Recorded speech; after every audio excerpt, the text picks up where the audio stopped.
Preventing burnout is key to mental health, particularly during the COVID-19 pandemic. The founder of shoe company TOMS believes healthy habits build resilience, so much so that he's launched a business based on the philosophy. His 10-step program aims to inspire small monthly changes to everyday routines, which he says will make a big difference. Joining me now is Blake Mycoskie, founder of TOMS and Made For. Blake, thank you so much for being with us. We'll talk about what's in the Made For and what you get in those kits in just a moment. But I first want to ask you, because you're all about using business for good, using business for positive change in the world.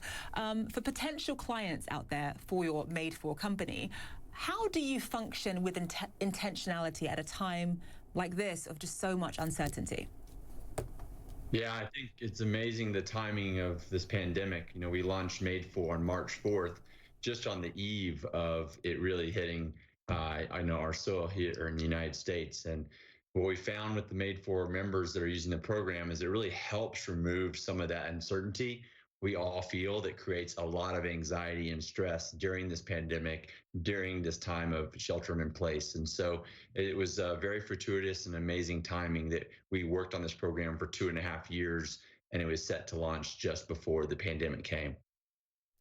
So what do people get in these Made For kits, and how did you decide what would be in them? Sure. So my partner, Pat Dossett, and I worked with a leading team of scientists for about 1.5 years to identify the 10 habits and practices that have the biggest impact on people's lives. These are habits and practices that are very easy to learn, but people find are very hard to sustain. So with Made For, what we do is we send you a kit each month, and it focuses on one new habit.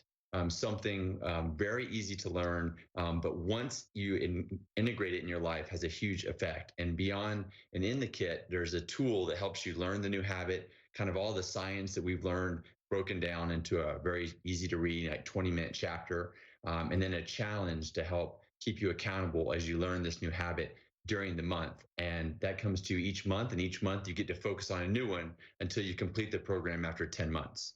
See, I find this fascinating because I'm definitely into wellness, but just looking specifically at just so you can give an example at one of those areas, I think that gratitude, for example, should actually be a way of life, not just sort of listing 5 things that you're grateful for once a day, but actually a way of life. I think it can completely change anybody's life. How do you get somebody who's not familiar with gratitude? What tools can they use to incorporate it into everything they do? Sure. I'm so glad you asked specifically about the gratitude month, because I think it kind of shows how we are taking kind of a 360 approach to this. So a lot of people have heard of the 5-minute, write 3 things you're grateful for before you go to bed at night. That is one step to having more gratitude. But what we found is there's a series of events that if you do over the month that cause you to have different experiences of gratitude with people, that actually kind of changes the way your brain thinks. And specifically, one of the challenges during the gratitude month is to think about a time in your life where you had something go wrong. You lost a job, you broke up with a boyfriend or girlfriend, or got divorced, or something happened that seemed really, really bad at the time.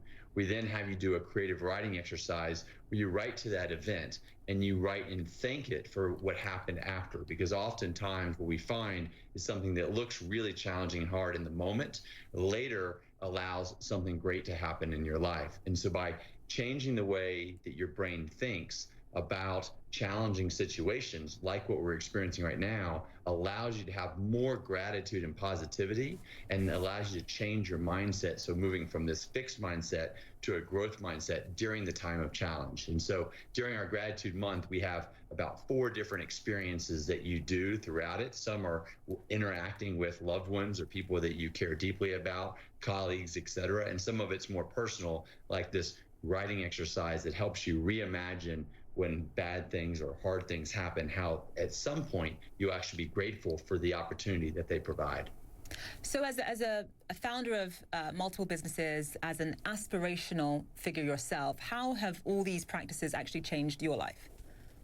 Well, the thing is I think so many entrepreneurial ventures start with personal experience, and this was very much for me. I sold TOMS.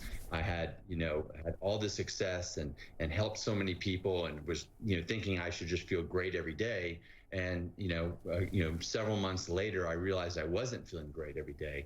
And what I realized is I was focusing on all these external accomplishments and not these internal practices I could do to really take control of my well-being. So this really started as a personal research project myself, so that I could feel better, because I was waking up, not feeling the same energy. I was mildly depressed. I was really having a hard time at a time in my life when I thought everything should be perfect. And I felt a lot of kind of personal shame around that.